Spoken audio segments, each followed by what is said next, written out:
Good morning friends, आप सबों का हमारे चैनल के ट्यूटोरियल्स में स्वागत है। आज जो है हम लोग जो टॉपिक स्टडी करने जा रहे हैं उसका नाम है अन्य नदियाँ, जो कि जो है ड्रेनेज का। आपको पता होगा कि ड्रेनेज अपवाह तंत्र में हम लोगों ने गंगा नदी तंत्र, ब्रह्मपुत्र नदी तंत्र और दक्षिण भारत की नदियाँ, ये 3 वीडियोज मैंने अपलोड कर दिया है। आप प्लेलिस्ट में जा कर के मेरे चैनल के ट्यूटोरियल्स में ज्योग्राफी में आपको ये तीनों वीडियोज़ मिल जाएगा। अगर आपने वो तीनों वीडियोज़ नहीं देखा है तो जा कर के ज़रूर देख लें। उसी की कड़ी में अगला वीडियो आज हम लाने जा रहे हैं, इसका नाम है अन्य नदियाँ। आइए देखते हैं, इसको हम लोग स्टडी करते हैं। सतलज नदी का उद्गम, तो पहले यहाँ सतलज नदी के बारे में है, ठीक है। सतलज नदी का उद्गम तिब्बत में कैलाश पर्वत एवं मानसरोवर झील के निकट स्थित राकस ताल या राक्षस ताल झील है। कह रहा है जो सतलज नदी है इसके बारे में बताया गया है कि सतलज नदी का जो उद्गम है वो तिब्बत में कैलाश पर्वत एवं मानसरोवर झील के निकट स्थित राकस ताल या राक्षस ताल झील है। यह उत्तर पश्चिमी दिशा में बहते हुए सिपकीला के पास हिमाचल प्रदेश राज्य में प्रवेश करती है। यह उत्तर पश्चिमी दिशा में बहते हुए सिपकीला के पास हिमाचल प्रदेश राज्य में क्या करती है? प्रवेश करती है। यह हिमालय की श्रेणियों को काटकर गहरे गॉर्ज का निर्माण करती है। सतलज नदी जो है उसका उद्गम कहाँ है? तिब्बत में कैलाश पर्वत, ठीक है, और मानसरोवर झील के निकट स्थित एक झील है जिसका नाम है राकस ताल या राक्षस ताल भी कहा जा सकता है। यह उत्तर पश्चिमी दिशा में बहते हुए सिपकीला के पास हिमाचल प्रदेश राज्य में क्या करती है? प्रवेश करती है। सिपकीला एक दर्रा का नाम है हिमाचल प्रदेश में, तो वहाँ प्रवेश करती है। सिपकीला के पास हिमाचल प्रदेश राज्य में प्रवेश करती है। यह हिमालय की श्रेणियों को काटकर गहरे गॉर्ज का निर्माण करती है। यह भारत में ब्यास नदी के जल को एवं पाकिस्तान में रावी, झेलम तथा चिनाब के जल को संग्रहित कर मिठन कोट पाकिस्तान के निकट सिंधु से मिल जाती है और इसकी कुल लंबाई लगभग 1500 किलोमीटर है।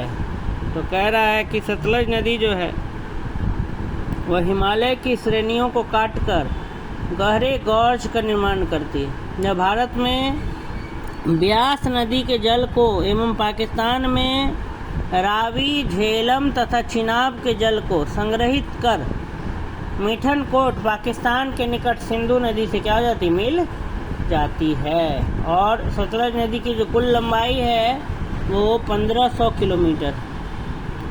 अगला जो नदी है ये देखते हैं, सोन नदी। सोन नदी की उत्पत्ति अमरकंटक पठार के पास हुई है। सोन नदी की उत्पत्ति अमरकंटक पठार के पास से हुई है। सोन की प्रमुख सहायक नदी रिहंद और उत्तरी कोयल है। सोन की जो प्रमुख सहायक नदी है वो है रिहंद और उत्तरी कोयल। कोसी नदी का उद्गम नेपाल एवं तिब्बत क्षेत्र में 3 धाराओं सून कोसी, अरुण कोसी एवं तमोर कोसी के संगम से होती है। सोन नदी की जो उत्पत्ति है वो अमरकंटक पठार के पास से हुई है और सोन की जो प्रमुख सहायक नदी है रिहंद और उत्तरी कोयल। कोसी नदी का उद्गम नेपाल एवं तिब्बत क्षेत्र में 3 धाराओं, एक है सून कोसी, एक अरुण कोसी और एक तमोर कोसी के संगम से होती है, ठीक है। कोसी की लंबाई जो है वो 720 किलोमीटर है। कुर्सेला कटिहार बिहार के समीप यह गंगा में मिल जाती है, ठीक है। कोसी नदी की 7 धाराएं हैं जिनमें सून, अरुण एवं तमोर कोसी प्रमुख है। यह नदी अपना मार्ग परिवर्तित करने, रास्ता बदलने के लिए तथा आकस्मिक बाढ़ लाने के लिए प्रसिद्ध है। कोसी नदी जो है वो बाढ़ लाने के लिए क्या है? प्रसिद्ध है। इसलिए इसे बिहार का शोक कहते हैं, सौरो ऑफ बिहार, बिहार का शोक। किस नदी को कहते हैं? कोसी नदी को।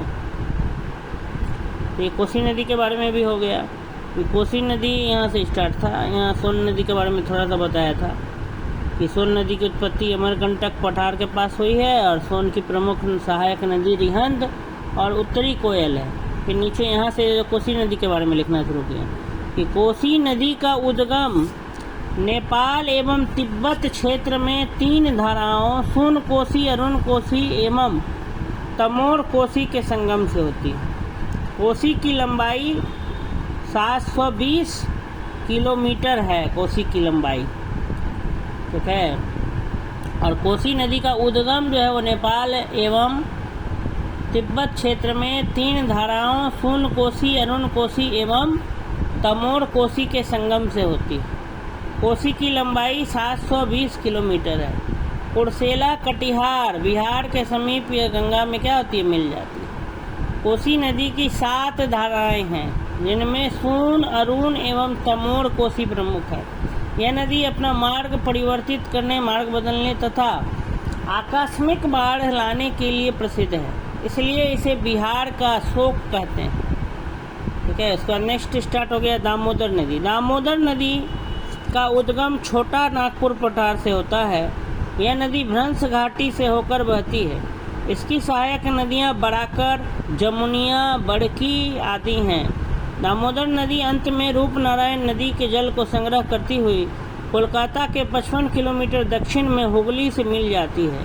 दामोदर नदी की कुल लंबाई 592 किलोमीटर है। एडन नहर वर्ष 1938 में दामोदर नदी से निकाली गई है। गिरिडीह एवं दुर्गापुर के बीच 300 किलोमीटर लंबे मार्ग में यह जैविक मरुस्थल बन गई है, बायोलॉजिकल डेजर्ट बन गई। इसे बंगाल का शोक भी कहते हैं। ये दामोदर नदी के बारे में है कि दामोदर नदी का जो उद्गम है वो छोटा नागपुर पठार, छोटा नागपुर प्लेटू से होता है। यह नदी, दामोदर नदी जो है, भ्रंश घाटी से होकर बहती है। और दामोदर नदी की जो सहायक नदियां हैं उनका नाम है बराकर, जमुनिया, बड़की, ये सब नाम है। और दामोदर नदी अंत में रूपनारायण नदी के जल को संग्रह करती हुई कोलकाता के 55 किलोमीटर दक्षिण में हुगली में जाकर मिल जाती है। दामोदर नदी की कुल लंबाई 592 किलोमीटर है। एडन नहर वर्ष 1938 में दामोदर नदी से निकाली गई है। गिरिडीह और दुर्गापुर के बीच 300 किलोमीटर लंबा रास्ता में यह जैविक मरुस्थल बन गई है, बायोलॉजिकल डेजर्ट जैसा बन गया है। इसे बंगाल का शोक भी कहते हैं। चलिए अगले नदी के बारे में देखते हैं। अगला नदी है हगड़ी नदी।